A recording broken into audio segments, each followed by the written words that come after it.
أعوذ بالله من الشيطان الرجيم. بسم الله الرحمن الرحيم.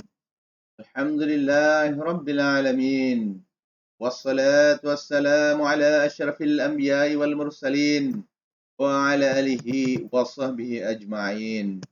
رب اشرح لي صدري ويسر لي أمري واحلل عقدة من لساني يفقهوا قولي. Assalamualaikum warahmatullahi wabarakatuh. Alhamdulillah. Bersyukur kepada Allah Subhanahu wa taala kerana pada petang yang mulia ini Allah Subhanahu wa taala telah memberikan kita satu ruang masa untuk bersama-sama dengan saya, Suhail Najimin, dalam perkongsian tentang ilmu Allah Subhanahu wa taala. Tuan-tuan dan puan yang dirahmati Allah sekalian, mari kita sama-sama membaca surah Al-Fatihah. A'udzu billahi minasyaitonir rajim. Bismillahirrahmanirrahim. Alhamdulillahirabbil alamin arrahmanir rahim maliki yaumiddin. إياك نعبد وإياك نستعين اهدنا الصراط المستقيم صراط الذين أنعمت عليهم غير المغضوب عليهم. Amin ya Allah, amin rahman, amin rahim insyaAllah. Hari ini saya akan membicarakan tentang iman. Itu adalah mutiara hidup kita semua. Tuan-tuan lihatlah di belakang saya ini adalah Gunung Kinabalu, yang mana Gunung Kinabalu inilah ciptaan Allah Subhanahu wa taala. Dan pastinya apabila kita hendak melihat gunung ini, maka gunung ini tuan-tuan dan puan adalah bukti kekuasaan Allah Subhanahu wa taala yang sepatutnya kita kena tambahi kita punya iman kepada Allah Subhanahu wa taala. Gunung tuan-tuan dan puan, siapa yang boleh ciptakan gunung ini? Hanyalah Allah Subhanahu wa taala. Diceritakan bahwa gunung ini diciptakan oleh Allah SWT kerana bumi ini bergerak, bergoyang-goyang. Gempa berlaku, gempa bumi. Gempa. Maka Allah pacahkan gunung. Lihatlah dalam Quran sendiri. Tuan-tuan yang dirahmati Allah sekalian, saya akan bacakan satu ayat surah Al-Anfal ayat yang kedua. A'udzu billahi minasyaitonir rajim. Bismillahirrahmanirrahim. إنما المؤمنون الذين إذا ذكر الله وجلت قلوبهم وإذا تليت عليهم آياته زادتهم إيمانا. Sesungguhnya orang-orang yang beriman itu adalah mereka yang apabila disebut nama Allah Subhanahu wa taala, gementarlah hati mereka. Gementar mereka. Dan apabila dibacakan kepada mereka ayat-ayat Allah, bertambahlah iman mereka. Dalam Al-Quran dibacakan tentang ayat-ayat, maksud di sini adalah bukti-bukti kekuasaan Allah Subhanahu wa taala. Lihatlah di sekitar kita ini. Yang ini. Lihat ini. Kan saya akan sekarang bersiaran dengan yang melihat ini tuan-tuan, ya Allah Subhanahu wa taala, besarnya gunung ini. Besar, amat besar. Dan saya lihat ini ada rumah-rumah di sini. Di kawasan bukit orang buat rumah. Saya lihat pokok-pokok pun betul betul. Pokok semua nih. Pokok yang ini. Kan? Pokok yang ini. Kita pegang ini. Yang ini. Allahu Akbar. Pokok-pokok semua ini. Di belakang saya ini. Bukti-bukti kekuasaan Allah Subhanahu wa taala. Tuan-tuan dan puan yang dirahmati Allah sekalian, apakah sebenarnya iman itu? Dari segi bahasa, ma'atiraf, mengakui dan membenarkan sesuatu tanpa mendustakan. Membenarkan, mengakui, mengiktiraf sesuatu, dan kita tidak mendustakannya, membohonginya. Dari segi bahasa. Iman dari segi istilah adalah membenarkan dengan hati. Membenarkan dengan hati, mengikrarkan dengan lidah. Ikrar dengan lidah. Dan mengamalkan dengan anggota. Itulah dia iman. Subhanallah. Iman boleh bertambah dan juga iman ini boleh berkurang, tuan-tuan dan puan yang dirahmati. Iman ini berkait rapat dengan amalan kita. Amalan ibadah kita hendak berniaga. Kita hendak solat. Kita hendak berpuasa. Kita hendak haji dan sebagainya. Kita hendak buat rumah. Kita membuat homestay. Banyak homestay di sini kan. Itu adalah berkait rapat dengan amalan kita. Iman ini kita. Dakwaan bahwa iman tidak berkait dengan tingkah laku seseorang adalah salah. Salah ya. Ialah berkaitan dengan tingkah laku kita. Iman ini berkaitan dengan kita punya tingkah laku. Dan iman bertambah. Tuan-tuan, iman ini bertambah. Iman juga pandai berkurang. apabila melakukan ibadah dan ketaatan serta meningkatkan ilmu kita. Tingkatkanlah ilmu tuan-tuan. Tingkatkanlah ilmu. Tingkatkanlah ilmu tuan-tuan agar Anda akan dapat meningkatkan iman itu. Meningkatkan amal ibadah dan sebagainya. Dan manakala iman akan berkurang apabila melakukan maksiat, melakukan dosa saja. Iman akan berkurang. Sebagaimana tuan-tuan kita melihat kepada malaikat. Malaikat tuan-tuan tidak ada ruang untuk membuat maksiat, maka bertambahlah iman mereka itu. Berkaitan dengan syaitan dia sentiasa buat jahat, maksiat, dia minum arak, syaitan kan, minum arak. Apalagi minum apa ya, yang semua yang najis semua dia makan. Auzubillah lah. Maka tuan-tuan itu semua larangan itu maka menyebabkan kurangnya iman. Tapi manusia tuan-tuan boleh. Kita sebagai manusia ini kita adalah kalau tingkatkanlah iman itu dengan meningkatkan ibadah, dengan meningkatkan kita punya ilmu, kemahiran, apalagi tingkatkanlah, upgradekanlah diri kita itu, sehingga ke atas. Inilah kan, takkanlah kita mau rendah ya kan, nanti orang cakap-cakap lagi, dia itu tidak ilmu, malu juga kan. Maka tambahkanlah ilmu kita dengan berguru, membaca. Iqra bismi rabbikal ladzi khalaq. Dan amalan-amalan yang boleh menambahkan iman kita ialah yang pertama adalah istiqamah. Ialah istiqamah, teman-teman. Istiqamah Istiqamah sentiasa melakukanlah budaya dengan cara yang baik itu. Ibadah nawafil ini sunat-sunat perkara lah. Zikir, baca Quran, menolong orang, kan? Beri nasihat, beri motivasi. Kita melakukan etiket, kita taati peraturan, kita taati undang-undang, civic kita kena kuasai dan kita taati, kita ada moral, kita ada akhlak, perempuan itulah nawafil yang kita boleh buat insyaallah. Yang kedua, menambahkan ilmu pengetahuan terutamanya tentang ilmu fardhu ain dan itu kifayah. Yang ketiga, membaca Al-Quran dan mentadabbur Al-Quran. Kalau paham Al-Quran tadi. Baca tadi innamal mu'minun ladzina. Kita nak tadabbur Al-Quran. Hak Al-Quran ada 5. Pertama belajar, kedua membaca, ketiga tadabbur, kelima perempuan mengamalkan isi Al-Quran, dan kelima adalah kita bagi tahu kepada orang. Nampak tuan-tuan yang kita kena buat. Allahu Akbar. Ya, kemudian seterusnya untuk amal-amal yang menambahkan iman adalah menjauhi diri daripada melakukan perkara-perkara maksiat dan dosa, maksiat mungkar pula. Ialah perbuatan mungkar, perbuatan dosa. Yang kelima, taat kepada Allah Subhanahu Wa Taala dengan mengikuti sunnah Rasulullah Sallallahu Alaihi Wasallam. Yang keenam, merujuk kepada hukum Allah Subhanahu Wa Taala dalam setiap perkara yang hendak kita lakukan. Rujuk kepada Al-Quran dan hadis.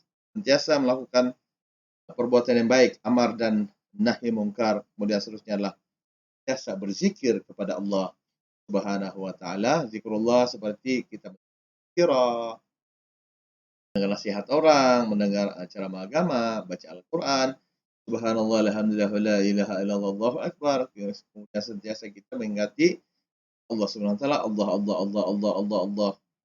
awat, Allahumma salli. Semua perbuatan-perbuatan yang boleh meningkatkan kita punya amal iman. Ibadah lah. Jadi ciri-ciri orang-orang yang bertambah imannya. Kita lihatlah orang-orang yang ciri iman. Pertama, dia akan mempunyai ilmu pengetahuan tentang Allah Subhanahu Wa Taala dan Rasul. Dan orang yang kuat iman dia ni, kita akan tahu tentang dia punya iman, pengetahuannya tentang Allah, pengetahuan tentang kuasaan Allah, pengetahuannya tentang Rasul, dia akan bertambah. Taulah itu. Yang kedua, banyak melakukan ibadah sunat, yang melail, membaca Al-Quran, berzikir, menghormati orang, ibadah rasional dalam berfikir, bekerja sama dalam satu tugas, memberikan idea-idea kepada orang. Tak nampak semua. Yang baik, kita memuji, tuan-tuan, kita memuji Allah SWT, kita memuji orang-orang yang baik, salawat kepada Nabi SAW dan sebagainya lah. Ketiga adalah sentiasa zikrullah dan fikir tentang kebesaran Allah SWT. Sebagaimana kita katakan tadi, gunung, tuan-tuan, tidak ada manusia yang boleh mencipta gunung seperti Gunung Kinabalu. Katakan manusia yang boleh. Sebut nama dia. Manusia boleh cipta bangunan. Bolehkah cipta bangunan? Kalau seorang manusia tidak dapat, tapi dia kena mencipta satu bangunan, mesti kena ada ramai. Ada arkitek, ada tukang buat, bukan sebagai yang bagi idea saja. Penumpang, maknanya ada tolong-menolong dalam, tapi untuk membina sebuah gunung, berapa orang-orang yang diperlukan. Tapi banyak Allah SWT telah, inilah bukti tentang Allah SWT, Allah satu, Allah yang boleh buat. Dan Allah, makhluk lain tidak boleh buat. Dan gunung ini adalah makhluk Allah Subhanahu Wa Taala. Maka makhluk ini pandai bercakap, pandai. Bumi pandai bercakap, pandai. Siapa pandai bercakap, tapi mereka akan bercakap dalam bahasa mereka sendiri. Tuan-tuan, kemanisan iman. Apakah itu tentang halawatul iman? Halawah, hilwah, halwah, halawah. Maksud kemanisan iman. Tuan-tuan, orang yang beriman ni merasai satu kemanisan dalam jadi orang yang beriman ini. Ya?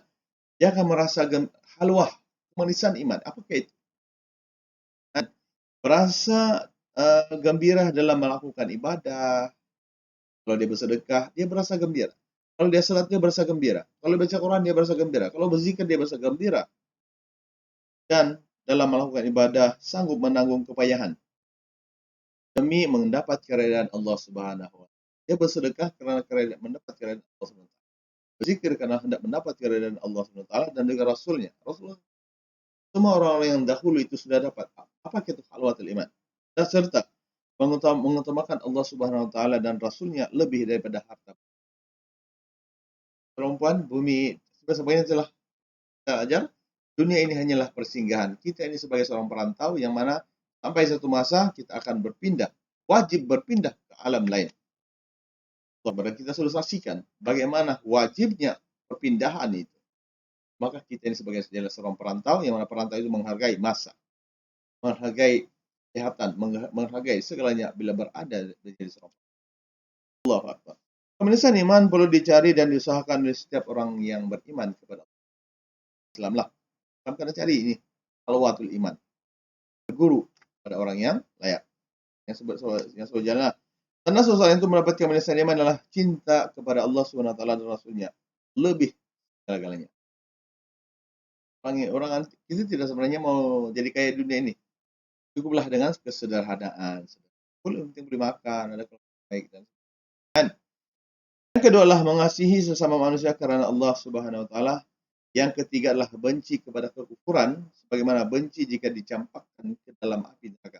Tuan-tuan, adakah anda benci dicampakkan ke dalam api neraka? Maka begitulah anda. Bencilah melakukan kejahatan, kemungkaran, dosa, kekejian, perkara-perkara yang menyusahkan orang, sihir, apalagi pembunuhan, perbalahan. Kita benci semua perkara yang dosa ini. Allahu Akbar. Kan? Bagaimana kita benci apabila kita dimasukkan ke dalam neraka Allah SWT. Siapa yang tidak benci kan? Siapa yang tidak mau? Kita tidak mau. Allahu Akbar. Jadi yang ketiga adalah kesan memperoleh kemanisan iman, halwatul iman. Ini yang pertama, merasai kelazatan beribadah. Kita suka beribadah, kita suka bersedekah, kita suka belanja kawan, kita suka berzikir, Allah subhanallah wa la ilaha illallah, kita suka salawat dan salam, kita suka semuanya itu kesan dia. Yang kedua, kita akan mempunyai akhlak yang mulia. Maksud akhlak yang mulia di sini adalah yang pertama, kita punya adab Islam dan moral yang mulia yang bagus. Kita suka mematuhi peraturan dan undang-undang. Kita mengajar tentang hak kita, tanggung jawab kita dan apa yang perlu kita buat. Kita mematuhi etiket dan protokol. Kita suka bagi nasihat, kita suka bagi motivasi orang, dan kita sendiri akan buat. Itulah namanya halwatul iman yang baik. Kita suka yang berbanding dengan yang suka pada kejahatan, suka malas. Ada yang suka malas ini. Rajin terlampau dia malas. Dia terlampau rajin untuk buat malas. Dia terlampau rajin untuk menghina orang. Terlampau rajin untuk mengkecil-kecilkan orang dan sebagainya. Amat rajin untuk melanggar undang-undang. Tuan-tuan, itu bukan halwatul iman. Itu dia suka untuk dimasukkan ke dalam neraka Allah Subhanahu. Kemudian faedah kesan apabila kita ini ada iman. Kalau kemanisan iman ialah mudah mendapat khidmat daripada masyarakat. Orang akan tolong kita. Tolonglah orang-orang pun tolong kita. Yang keempat, mudah melakukan perkara fardu kifayah. Fardu kifayah terlompat seperti berniaga, dan kita berniaga, orang akan beli barang kita. Dan selanjutnya terlompat adalah perbuatan yang menghalang daripada mendapat kemanisan iman ialah melakukan perkara yang bertentangan dengan arahan Allah Subhanahu wa taala, suka buat dosa. Mau kasih mau kasih salah orang, membenci orang, menghina orang, itu saja dia punya kerja. Maka perempuan itu adalah perbuatan-perbuatan yang menghalang kita untuk mendapat kemanisan iman. Allahu Akbar walillah. Pak, kadang-kadang nih kamera kan dia jadi macam ni. Ini teknologi perempuan, mana lagi kita tahu kan.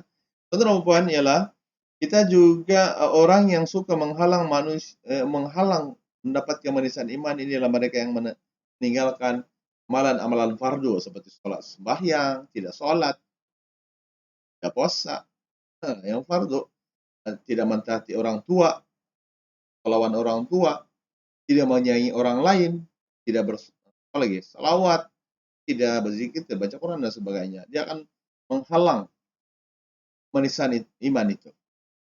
Yang ketiga adalah malas melakukan ibadah-ibadah sunat.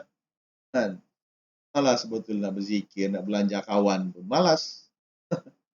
Rasanya suka membuang masa, berfikiran tidak waras, dan suka menilai orang macam lah dia itu baik sangat. Allah Akbar. Kita boleh mencadang. Tapi jangan mencadang itu kita boleh terima saja. Jangan sampai menghina. Oke, ya, cara-cara itulah yang terbaik. Jadi orang yang sedemikian. Oke, memilih sifat. Jadi orang-orang yang akan menghalang kemanisan iman juga lah orang yang punya sifat keji seperti sombong, sombong kan. Alah pahlawan ini adalah kotor baju semuanya. Kan, tapi sepatutnya orang yang kena nasihat itu, sepatutnya dia kena sedar lah, pakai baju yang bagus kan. Langsung yang bagus. Amak, bakhil, dan sebagainya.